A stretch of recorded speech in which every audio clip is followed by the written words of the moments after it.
Jean, good morning, and thank you very much for coming. Compliments of the season. Compliment of the season to you too, Dan. I love your jacket. I must comment first. I can't have you here in the studio and not talk about your jacket. I mean, that colorful jacket starting 2090. Beautiful. Thank you very Wonderful. much. Okay.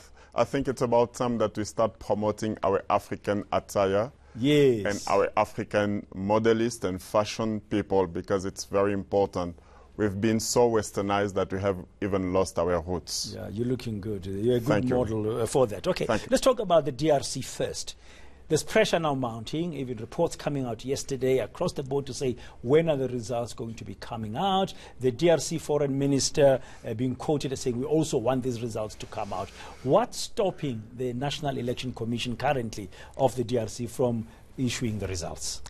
Well, I would like first of all to start wishing a happy anniversary to the oldest liberation movement, that is the ANC, and to its leadership and to the people of South Africa, but also to entice the fact that we had in our country, the Congo, Miriam Makeba, who was hosted there, and Hugh Masekela. So that was our contribution during apartheid. And to touch base on your question, we have our own apartheid in the Congo.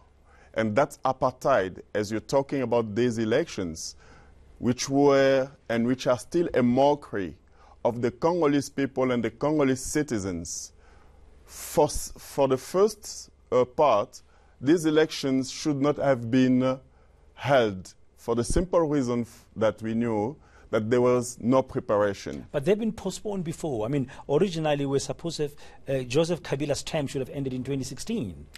Yes. So why are you saying they should not have been held now again? Because there was no preparation. Remember that we protested here in Pretoria as Congolese diaspora to voice out. We were at the forefront. But the lack of preparation, we knew that we would arrive where we are today. But however, what we must commend and acknowledge is the maturity of the Congolese people who had shown that they want the wind of change. Now the delay and the tactics, it's like a boxer, a wrestler. So he's trying to catch up and his punches and he's waiting the very last moment so that will give you the last punch. And that last punch, it's a surprise for the Congolese people because as we know, the government and the regime has not won this election. That's why it's delaying to make the fraud as he is used to do and to cheat as usually. Now that's a very strong allegation you are making. Do you guys, is there any evidence or proof to suggest that Joseph Kabila and the ruling coalition want to steal this election?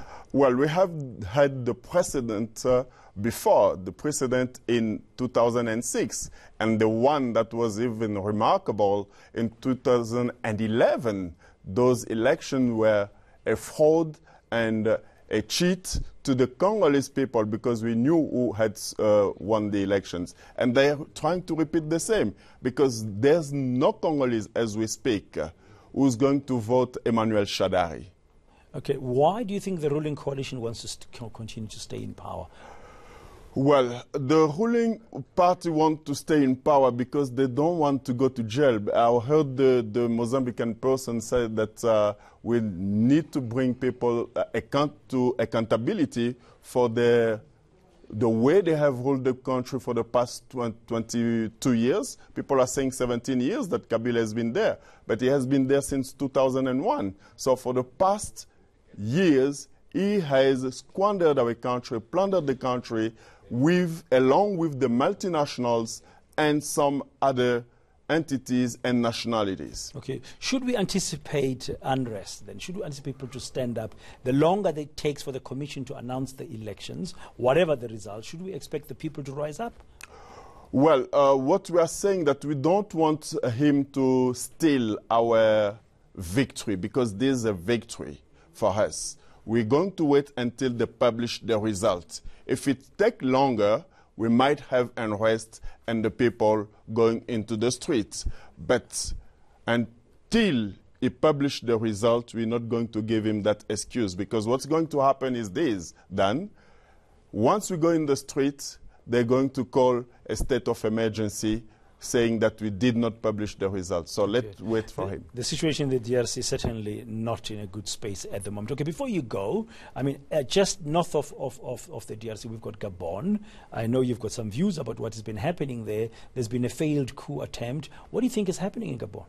Well, what is happening in Gabon, remember that in Gabon we have had only 3 presidents for the past 60 years, because they had their independence in 1960 as well, like Congo. So we heard, and you know, that there were some Americans there. And my view, within these international new global order conflict between the West and China, Russia, and India, we have that conflict that is going on. And France has lost its grip on its empire. There's an interesting book that has been written by Smith called Modern Empire. And this modern empire is actually the narrative that is unfolding in Gabon. Those 80 American soldiers that were there, ultimately we thought that they were there to protect the Congolese so that they could intervene in the Congo if there was any unrest. But this is the Anglo-Saxon trying to take over from the French Empire. So what's playing out in Gabon, in your view, is really largely due to international interests? Former colonial interests, like in the case of Gabon with the French? Well, Africa is just the last battlefield of the imperialists, because they've lost Asia, they've lost some countries in South America. So the last battlefield is Africa. And we Africans, we are so bleached in our mentality that we don't understand that we need to unite so that we can liberate Africa and Africans. Interesting perspective and insight there. Thank you very much. It's a pleasure. That's Africa analyst Jean Boassa talking to us about what's been going on in the DRC after the elections, and of course the failed coup attempt in Gabon, and giving a very interesting perspective about that.